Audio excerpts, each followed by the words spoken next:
On the Republican side, outreach and widespread reaction. Donald Trump aggressively seeking support from new constituencies and stepping up attacks on his opponent's email server troubles.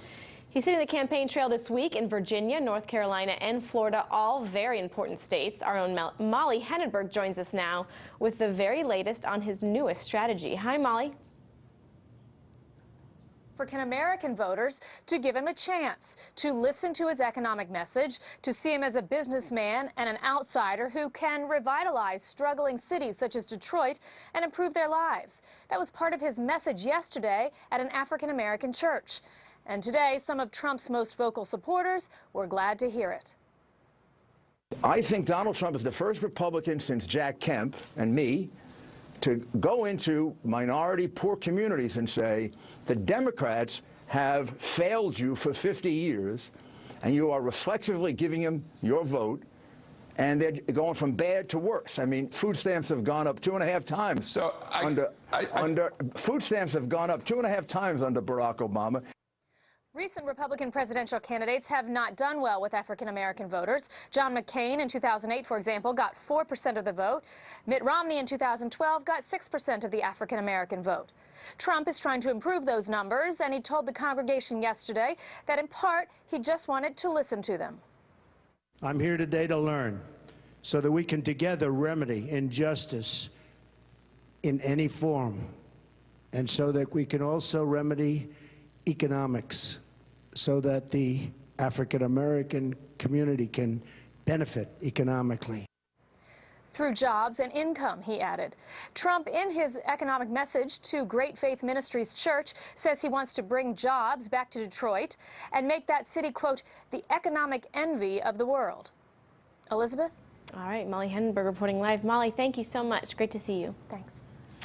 Here for a closer look at Trump's minority outreach, let's break it down with our panel. Blaine Winship is the author of Moralnomics and radio show host, member of the Virginia State Representative, Mark Levine, joins us. Gentlemen, thank you so much for joining us. Mark, I want to start with you because I think I know Blaine's reaction to this. I know you watched yesterday when we saw Donald Trump in Detroit. Do you feel as if that was insincere and fleeting, or do you feel as if that was a genuine outreach effort, and was it effective?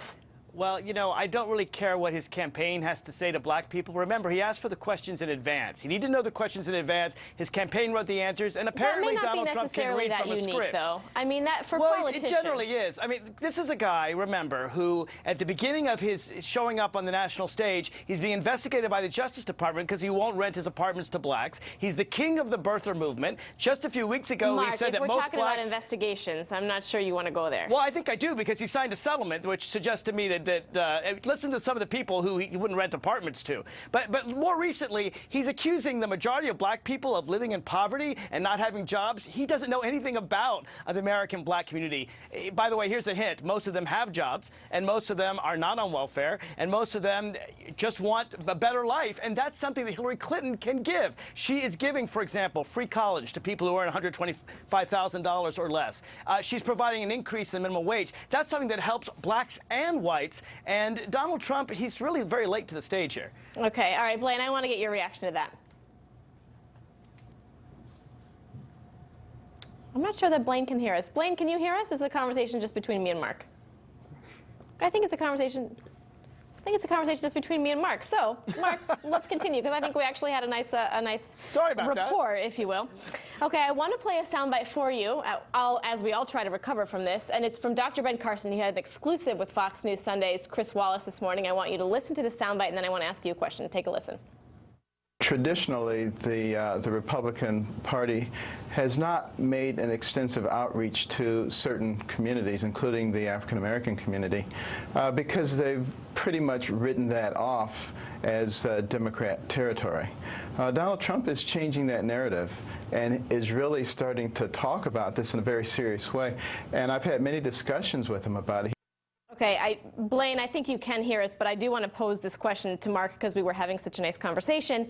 You heard there Dr. Carson say, listen, he's changing the narrative. So that's a direct rebuttal to what you said when you were saying he hasn't been doing this. Well, he is now. He is trying. What he doesn't have is specific proposals. I heard him say he was going to remedy economics. I don't know what that means. Hillary Clinton wants to raise the minimum wage. Hillary Clinton wants to make college affordable for people who make under $125,000. These are specific, concrete proposals that help blacks and whites, and Donald Trump just gives a bunch of pablum that his campaign manager wrote for him. All right, Blaine, I want you to respond to that because, in fact, we heard Donald Trump lay out some specifics, and specifically for Detroit.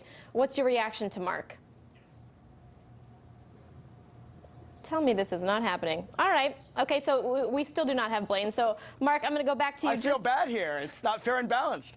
It's not fair. Well, I'm doing the best I can here. I know you are. All right, so I want to ask you another question. This was my third topic here, was that we heard from a lot of voters in Detroit, and they said, listen, this is generational. We've been voting up and down the Democratic ticket for years. Our parents have been doing it. Our grandparents have been doing it. That means that Donald Trump has to really change the hearts and minds of the voters, not only in Detroit, but across the country. Do you think he can do that? I think it's actually broader than Donald Trump. I think it's the Republican Party. All you have to do is look at North Carolina, for example, that designed voting laws to keep blacks from voting and was called out by the Fourth Circuit for specifically finding ways to keep blacks from voting. Why would blacks want to vote for a party that wants to keep them from voting? We're not doing this. That's something that Democrats obviously support. And I think if Republicans would come around and support equal rights for blacks, support blacks voting, support things like giving people a chance to have equal opportunity to go to college, these are things that would bring black voters around. But just saying, blacks, you live in poverty, you should try something different, that's an attack on black people, the majority of whom don't live in poverty, and it's also not a concrete solution, the kind that Hillary Clinton offers. All right, well, Mark, I'm so gracious to you for dealing with all the technical errors. It wasn't quite fair and balanced, but we did the best we could. I know and we you hope did. to Thank have you. you back. Thank you so much for joining us today. We appreciate it. Thanks, Elizabeth. And coming up, a woman already